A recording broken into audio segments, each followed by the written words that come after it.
আমি এমন একটা জিনিস রান্না করতেছি যা সচরাচর কেউ খায় না, সবসময় পাওয়া যায় না। আজকে আমি রান্না করতেছি ডিম ভাজি আলু দিয়ে পেঁয়াজ দিয়ে। হয়তো অনেকে বলবেন যে ডিম ভাজি আলু তো সবাই খায়, কিন্তু আমি রান্না করতেছি এই যে জিওল মাছের ডিম ভাজি। এটা কি সবাই সবসময় খান না। দেখেন কতগুলো ডিম নিয়েছি আজকে, এইগুলাই আমি এই যে আলু কাইটে রাখছি কুচি কুচি করে, আর এই যে পেঁয়াজ মরিচ এগুলো দিয়ে ভাজি করব। এখন আমি এই যে পেঁয়াজগুলো দিয়ে দিতেছি, পেঁয়াজ মরিচ।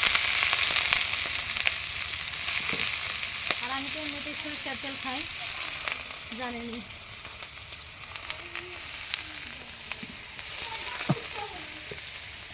অনেক লবণ দিয়ে দিই,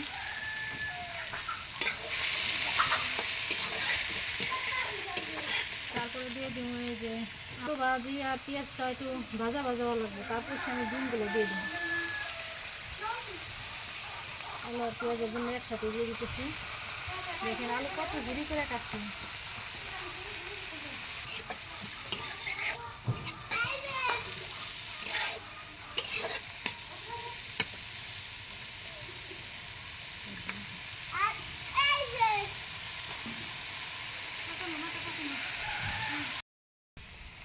এখন দিয়ে দিব এই যে ডিমগুলো আমি ভালো করে যে জ্বালাই নিতেছি। জ্বালাই নিলে আবার দলা দলা থেকে যাবে না, এর জন্য এই যে জ্বালাই নিতেছি। কেমন হবে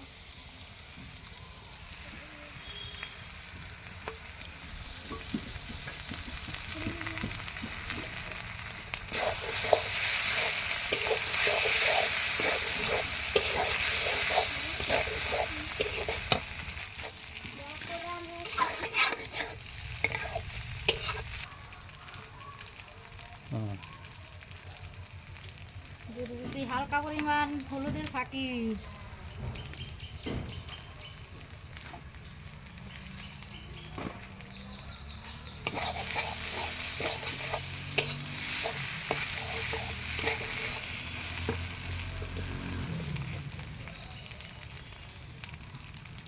একটুখানি আদা বাটা,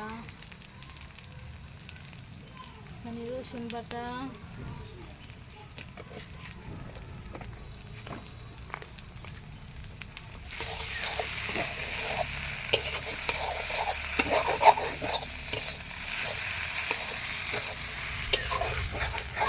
আজকে আমি ভাজি করছি জিয়াল মাছের ডিম, এই যে আলু দিয়ে, সেই আলু দিয়ে ভাজি করছি। দেখি খাই আজকে কেমন লাগে।